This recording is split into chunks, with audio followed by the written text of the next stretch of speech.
Aku tuh udah lama nggak upload ya. Dan kemarin pas aku upload video ini, banyak banget yang tanya, kenapa nggak upload, kenapa nggak upload? Aku jujur jadi terharu ya. Ternyata teman-teman masih ada yang nungguin upload video terbaruku. Jadi terima kasih ya buat teman-teman yang masih setia menonton video-videoku. Oh ya, kembali ke pertanyaan, kenapa aku jarang upload? Kayaknya sampai 3 bulan ya. Jawabannya karena aku bantuin istriku buat bangun usaha baru. Jadi gini ya, aku tuh kan udah lama ya nge-YouTube dari tahun 2019. Tapi tidak selalu, jujur ya, aku itu bersemangat buat bikin video. Ada kalanya jenuh. Jadi aku tuh benar-benar macet, nggak bisa berkarya. Kenapa bisa begitu? Ya nggak tahu. Tapi ini mau diakui atau tidak ya, pekerja kreatif itu memang bakal kena apa itu yang namanya jenuh. Dan ini disadari atau tidak ya, makanya aku sekarang jadi paham kenapa kok beberapa YouTuber itu nggak lagi bikin video meskipun penontonnya masih rame. Bahkan dalam skala yang lebih luas, banyak artis, penyanyi, pekerja seni yang tidak lagi berkarya. Alasannya ya mungkin karena jenuh itu. Jadi jenuh itu mungkin sesuatu yang dianggap sepele oleh banyak orang ya, tapi itu memang benar-benar mempengaruhi orang untuk semangat berkarya.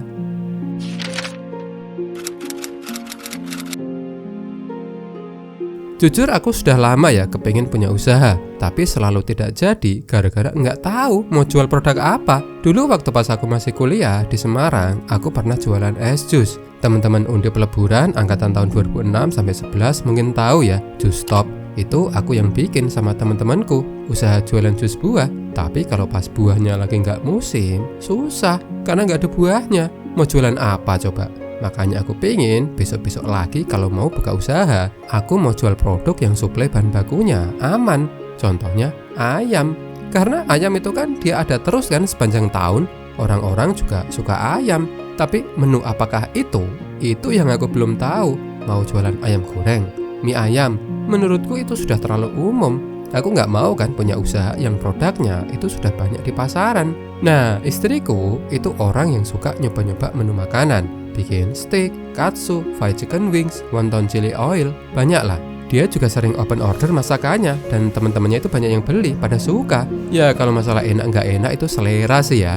Tapi yang bikin aku yakin kalau masakan istriku itu enak, setiap masakan bikinannya itu dikasihkan ke anak-anakku, itu langsung habis.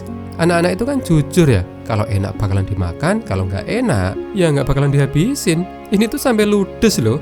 Ya, tapi meskipun aku pengen punya usaha, istriku itu bisa masak, aku belum ketemu kliknya buat mulai bikin usaha. Apalagi aku nggak punya tempat kan. Usaha itu kan harus punya tempat yang strategis. Sampai kemudian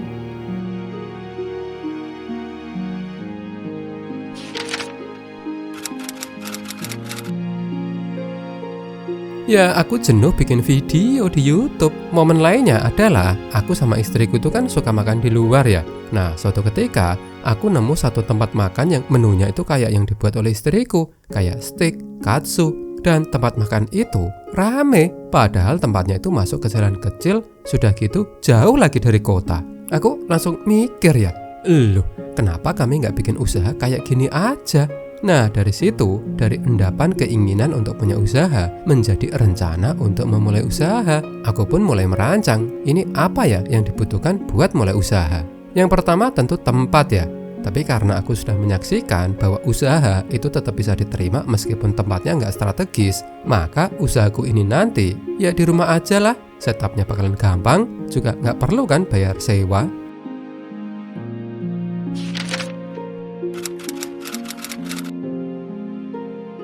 Selanjutnya meja kursi. Kursi aku survei ke beberapa tempat ya. Untungnya aku tinggal di Jepara. Tempat mebel-mebel itu harganya murah, udah gitu modelnya bagus-bagus kan. Oh ya, aku dulu itu kan pernah kerja ya di pabrik mebel. Jadi ya sedikit paham lah tentang dunia mebel dan produk-produknya. Di Jepara, ini sedikit info ya teman-teman ya. Banyak sekali model kursi dunia yang direpro. Contohnya kursi ini, Wishbone, yang kalau harga aslinya itu mahal banget. Tapi di sini bisa harganya tuh cuma 500.000 sampai 1.500.000. Ya tergantung kualitas lah. Ini pas aku di gudang kursi termasuk besar di Jepara ya. Dan semuanya ini ready, tinggal finishing. Wah, aku tuh udah membayangkan ya, pasti oke nih kalau warungku ini nanti pakai kursi-kursi ini. Tapi karena pengen lebih menekan biaya, kursi-kursi ini aku nggak jadi beli. Lagian tak hitung-hitung ya, meskipun kursi ini harganya murah, tapi kalau dikali, ya keluarnya juga cukup mahal juga. Karena nggak mungkin kan aku beli kursi cuma satu. Akhirnya aku nyari yang lebih murah lagi. Tapi ya masih oke lah. Ada? Ya ada lah. Aku kan tinggalnya di Jepara, pilihan mebelnya banyak. Dan aku milih model yang begini aja. Simple, cukup murah. Ya namanya juga usaha baru kan, baru mulai. Modal juga seadanya. Makanya yang penting jalan dulu. Toh kursi dan meja ini juga meskipun murah cukup oke lah, nggak jelek-jelek banget. Oh ya, untuk menghemat pengeluaran, aku finishing sendiri ya meja kursi ini. Aku dulu kan pernah belajar finishing kayu. Lagi pula sekarang itu bahan finishing tuh udah bagus-bagus. Juga tutorialnya itu melimpah kan di YouTube. Ya bakalan capek sih ya, tapi ya demi usaha istri, aku ngelakuinnya ya dengan happy.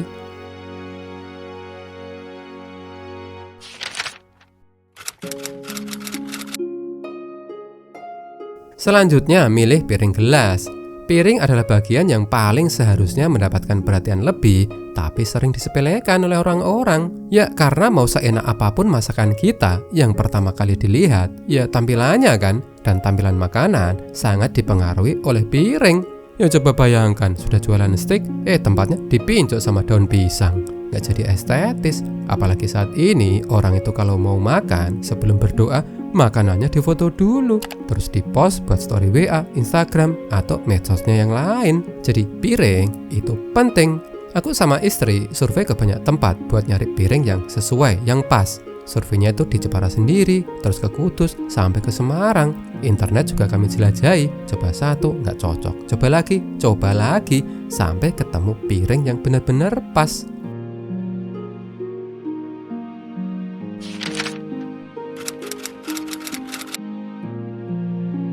Selanjutnya, nama warungnya nanti apa ya? Aku jujur aja ya, paham, sadar bahwa nama usaha itu penting. Tapi pas mungkin progres warungku itu sudah 50% lebih siap, kami itu baru ngeh, oh iya ya, lah nanti nama warungnya apa? Aku usul nama Ayam Maryam, karena nama istriku itu kan Maryam, terdengar keren, enak, nyambung juga kan sama produk kami yang olahan ayam. Tapi kemudian nggak jadi karena aku khawatir anakku kalau pas di sekolah diajak teman-temannya, anaknya ayam. Ya kan karena suka gitu kan, anaknya toko Barokah. Oh itu loh anaknya Barokah. Ada temanku anaknya toko Bintang Makmur, dibilang anak Bintang Makmur. Wow keren. Tapi kalau anakku pemilik warung Ayam Maryam terus dibilang anak Ayam Maryam. Aduh kasihan. Masa anakku dibilang anak ayam? Wong aku ingat betul dulu lahirnya nggak netes kok dari telur, kok dibilang anak ayam. Akhirnya ya udahlah pakai nama Dapur Mary aja. Masih nyambung lah sama dunia kuliner. Istriku juga sering dipanggil Mary kan sama temen-temennya.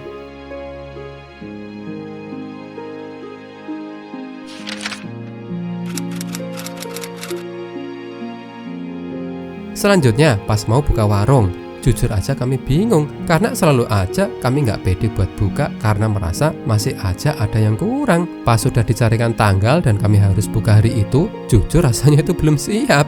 Tapi akhirnya ya udahlah, kalau nunggu siap ya kapan lagi kan. Tanggal 14 Mei 2024, akhirnya kami nekat buka. Seadanya, yang penting buka dulu kan. Kalau ada kurang-kurangnya, ya nanti diperbaiki lah sambil jalan.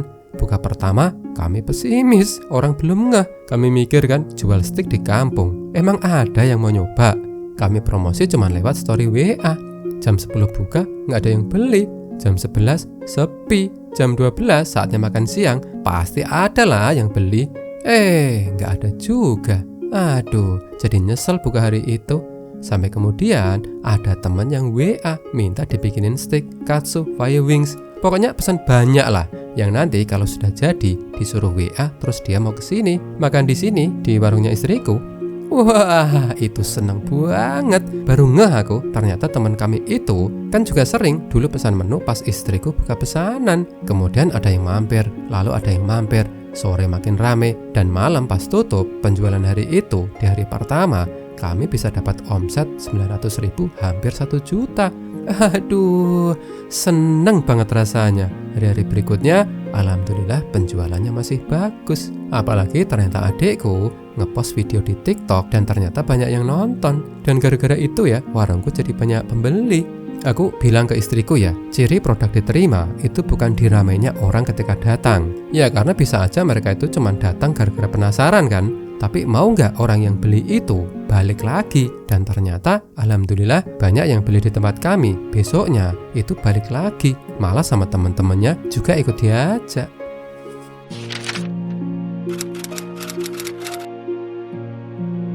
Warungku saat ini sih meskipun omset juga naik turun ya, kadang sepi, kadang rame, bisa dikatakan diterima lah. Meskipun besok-besok ya nggak tahu apakah usaha ini bakalan terus jalan, tapi yang jelas kami serius dan kasih yang sebaik-baiknya ke pelanggan. Sebagai informasi, dalam 1 bulan kami tuh mungkin cuma libur 2-3 hari aja. Ya apalagi ini usaha di rumah kan. Selain itu aku juga beruntung ya punya istri yang bisa masak. Meskipun dia itu nggak pernah ikut orang masak, apalagi sekolah masak. Belajarnya itu dari coba-coba. Ya tapi aku yakin sih ya, selain memang belajar dari pendidikan formal, banyak juga kok orang yang sukses dari belajar otodidak. Sekarang selain nge-YouTube, aku ngebantu istri jualan di warung. Jadi pekerjaan utamaku di rumah, pekerjaan sampinganku juga di rumah. Ya, semoga ceritaku ini menjawab ya pertanyaan teman-teman kenapa beberapa bulan ini aku nggak upload video di YouTube. Oh ya, setelah nge-YouTube dari tahun 2019, akhirnya baru bulan ini ya pendapatanku itu di bawah $100, yang artinya bulan ini aku nggak gajian. Aduh. Ya, jadi bagi teman-teman yang mau support, mau berdonasi, silakan ya bisa berdonasi ke nomor rekening aku. Informasinya nanti tak cantumin di deskripsi ya. Ya, sama sih ya kayak teman-teman istriku, begitu tahu istriku punya usaha, ada yang bikinin meja kasir, ada yang tiap hari datang buat jajan, dan banyak lagi hal yang lainnya. Bikin aku terharu lah. Ya karena support itu kan tidak mesti karena orang itu kekurangan kan. Bisa juga kita support karena memang mendukung, biar bisa tetap terus berkembang. Jadi demikian ya teman-teman ya video yang bisa aku bagikan, semoga bermanfaat dan semoga menginspirasi. Terima kasih.